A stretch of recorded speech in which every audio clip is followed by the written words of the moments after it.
Coucou les amis, bienvenue sur ma chaîne. Pour ceux qui sont nouveaux, sur cette chaîne on parle lifestyle. Cette chaîne je parle surtout d'adaptation à l'étranger, c'est d'où le nom de la chaîne qui veut dire étranger en fait, en Fulfulde, une langue du nord du Cameroun. Donc je parle de moi, comment je m'adapte à l'étranger. Présentement je suis en Chine, à Shanghai, et donc je parle de la culture chinoise, comment s'adapter à une nouvelle ville, et puis également je parle de science vu que c'est la science qui m'amène à voyager et à être à l'étranger.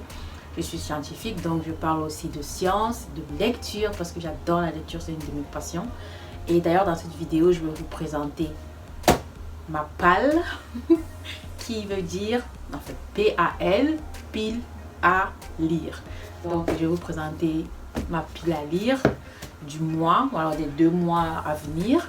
Et puis avant d'arriver à la présentation de ces différents ouvrages, je me suis rendu compte que quand je faisais certaines vidéos, certains me demandaient que voulaient dire les sigles que j'utilisais. Des fois c'est vrai qu'ils sont vulgairement utilisés sur YouTube, mais ma petite communauté n'est pas au fait de certains sigles, certains termes utilisés sur YouTube. Alors dans cette vidéo, je vais commencer par donner en quelque sorte un dictionnaire YouTube. Et puis je vais vous présenter finalement les livres que je vais lire et qui vont apparaître dans la rubrique critique littéraire de la chaîne. Parce que sur cette chaîne, on parle de science, de littérature et de lifestyle, c'est-à-dire de voyage, c'est-à-dire d'adaptation à l'étranger et tout ça. Donc allons-y pour le premier mot qui revient assez souvent sur les chaînes YouTube, c'est, j'ai fait ma petite liste. Vous voyez souvent le sigle GRWM, alors GRWM qui veut dire Get Ready With Me. Sois prêt en même temps que moi quoi. En fait dans ce genre de vidéo vous voyez souvent ça, c'est juste pour dire la youtubeuse ou le youtubeur est en train de faire un truc, il se prépare à quelque chose, soit il prépare son maquillage, soit il prépare sa coiffure, soit il nettoie sa maison et en même temps il vous parle d'un sujet. Donc à la fin de la vidéo il a fini de préparer je sais pas moi, soit son maquillage, soit en fait ce qu'il fait, et le sujet également sur lequel il discute dans la vidéo se termine. C'est juste ça en fait, get ready. En fait c'est 2 actions qui se font concomitamment, et puis à la fin de la vidéo vous avez la fin d'une des actions quoi. Donc vous êtes prêt en même temps que lui, c'est ça. Get ready with me. Chit chat. Chit chat généralement c'est des copains, des copines, un groupe qui sont en train de discuter d'un sujet, donc du coup ça parle un peu, ça échange sur un sujet. Ça va un peu dans le même sens que bomboclat. Ça c'est une expression que j'ai vue surtout sur Twitter, mais bon certains youtubeurs l'utilisent également. C'est juste en fait donner son avis. Généralement c'est un avis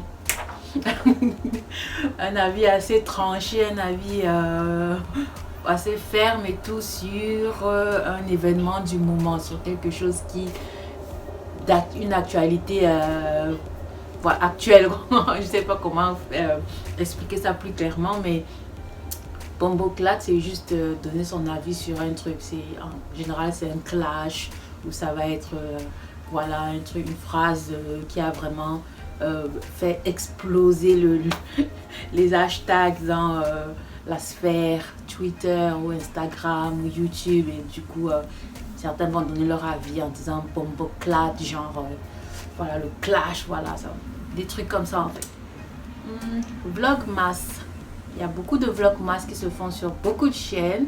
C'est juste, en fait, vlog, ça vient de vidéo, et blog, ça veut dire que la personne vous emmène dans sa vie, vous présente un peu. Faire un vlog, en fait, c'est tourner une vidéo autour de sa vie. Sur cette chaîne, on a eu des vlogs, par exemple. J'ai fait une vidéo, une journée avec moi, la journée d'un postdoctorant. Voilà comment ça se passe et tout, en labo et tout. Donc la personne vous emmène avec sa caméra et passe la journée à vous filmer les petits trucs qu'il fait toute la journée. Ça peut être toute la semaine, ça peut être tout le mois. C'est ça le vlog en fait. C'est une vidéo blogging en fait. C'est ça.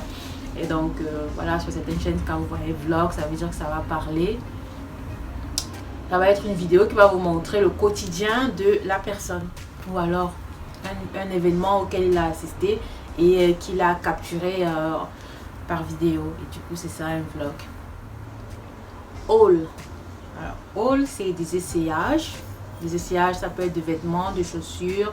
Ça peut être un haul pour, je sais pas moi, des accessoires divers. En fait, c'est juste des essayages. C'est ça le haul. Et généralement, les youtubeurs font des hauls pour des marques spécifiques. Cette fois, ça va être haul pour Adidas. La prochaine fois, ça va être pour Nike. Et la fois d'après, ça va être Pretty Little Thing. Des trucs comme ça, en fait. D'ailleurs, sur cette chaîne, on a fait des hauls. Allez voir la vidéo. Haul. Prank. Prank, bon, j'aime pas trop le concept des pranks parce que je me suis rendu compte que on ne manage pas beaucoup la sensibilité des gens dans les pranks. En fait, c'est juste on vous fait croire une situation du genre j'ignore mon petit ami pendant 24 heures et la personne vous ignore, vous savez pas pourquoi, vous êtes là, vous vous vexez, vous pleurez, machin, nanana, et après vous dites prank, je t'ai pranké. En fait, c'est une blague, c'est une grosse blague, et pas toujours au goût de tout le monde. En tout cas, moi j'aime pas trop certains pranks, la plupart en fait. Mais bon, prank, ça veut dire juste on vous fait une blague et voilà. Vous êtes le ding-dong de la farce dans le prank.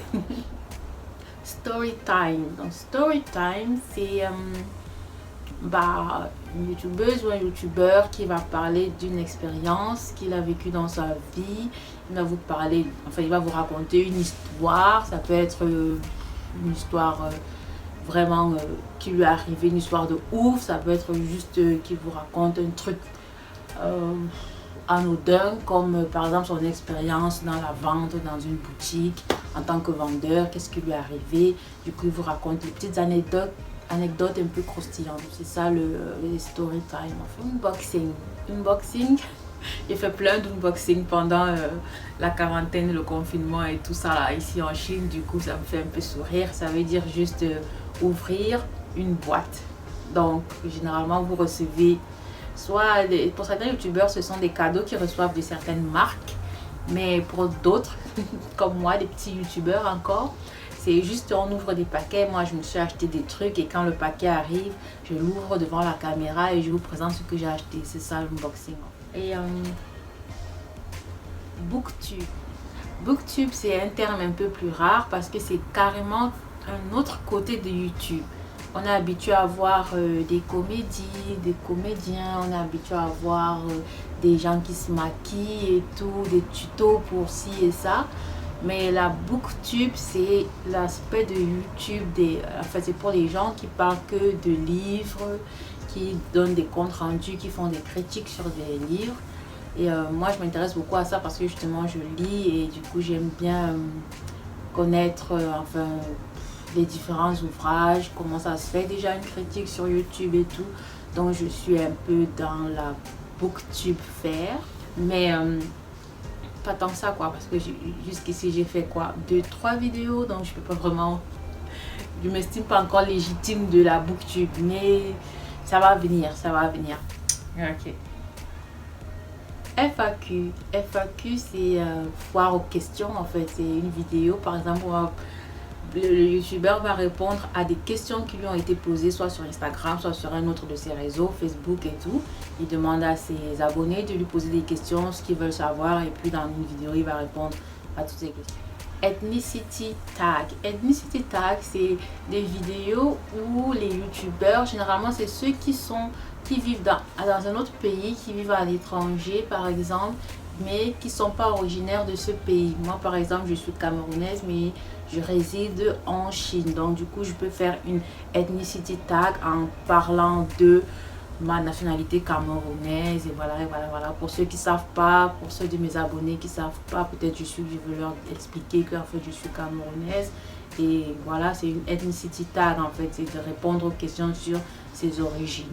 Ok, voilà, c'était tout pour le petit dictionnaire YouTube. Maintenant, je vous présente les livres que je vais lire ce mois et peut-être le mois, sur les 2 mois à venir. Et je compte faire après une critique littéraire de ces livres quoi. Donc le premier, c'est L'Alchimiste de Paulo Coelho. J'espère que je prononce bien son nom. Et il m'a été recommandé par un abonné. Et j'ai essayé de regarder un peu ce qu'on en disait sur la toile. Apparemment, c'est un très bon livre qui éveille la conscience, un peu dans le rang des livres de développement personnel et tout ça. Donc vu que je suis un peu axée également sur le développement personnel, enfin j'aime beaucoup lire les livres qui tournent autour de ça. Donc je me suis dit voilà quoi, j'ai cherché et finalement je l'ai trouvé. Le deuxième, c'est un livre de Philippe Leroy et voilà, qui s'intitule Pour adultes seulement. Bon, l'intrigue m'a plu, du coup je l'ai pris. Il faut savoir qu'ici en Chine, c'est un peu rare de tomber sur des livres en français parce qu'il y a beaucoup d'expats, mais la plupart se partagent des livres en anglais. Et dans la communauté expat française, ils ont des livres en français aussi, mais c'est un peu plus dur de tomber sur exactement les auteurs qu'on aime, les machins. Bon, vous êtes obligé de vous adapter quoi. Donc du coup, j'ai pris celui-là, mais c'est déjà parce que ça semble être un thriller. J'aime bien les trucs policiers et tout ça. Donc je me suis dit ok, pourquoi pas. Donc je vous raconte un peu la quatrième de couverture. Je vous lis. Venue 7 ans et en cavale, des flics sont venus massacrer sa famille à coups de fusil à pompe.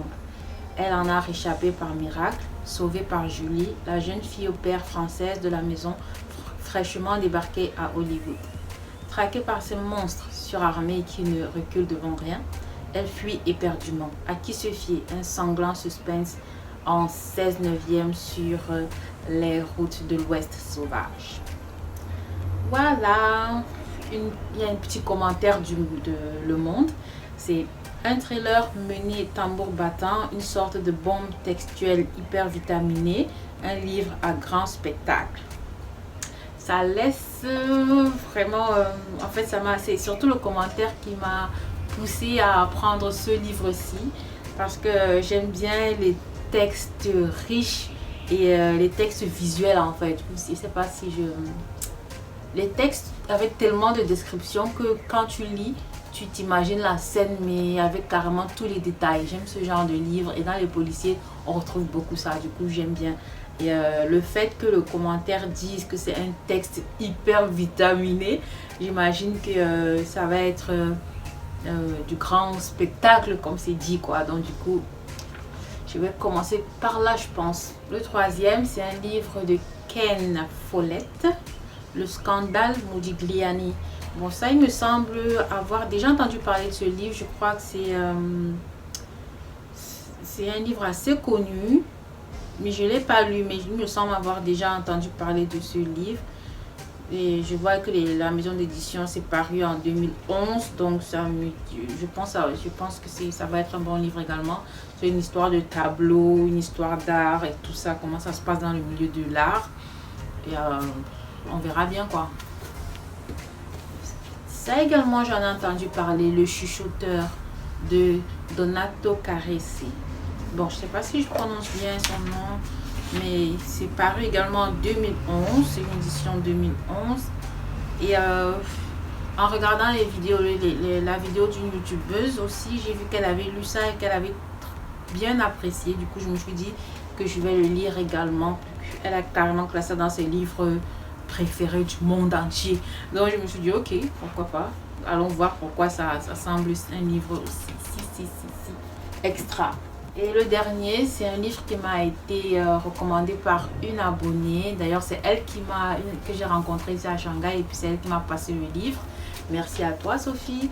Donc, c'est The Power of Introvert in a World That Can't Stop Talking. Ok. Donc, on va voir quelle est la puissance des introvertis dans ce monde qui n'arrête pas de parler. C'est un livre de Suzanne Cain. Je crois que ça c'est une copie. Désolée Suzanne.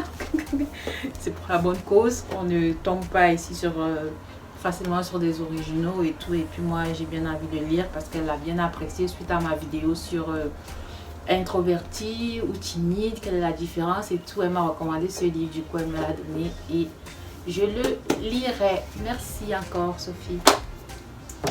Donc voilà ma pile à lire.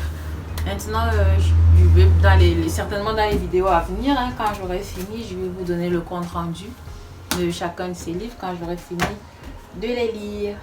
Donc merci d'avoir suivi la vidéo et dites-moi en commentaire si vous voulez savoir, si vous voulez avoir plus d'informations, soit sur les livres, soit sur la chaîne, le contenu qui est proposé sur cette chaîne. Comme ça, alors sur des idées de vidéos que vous avez envie de voir, des thèmes que vous avez envie de voir développés sur cette chaîne. Je suis ouverte et je suis à l'écoute. Merci d'avoir suivi et surtout, likez, commentez, partagez. Peace!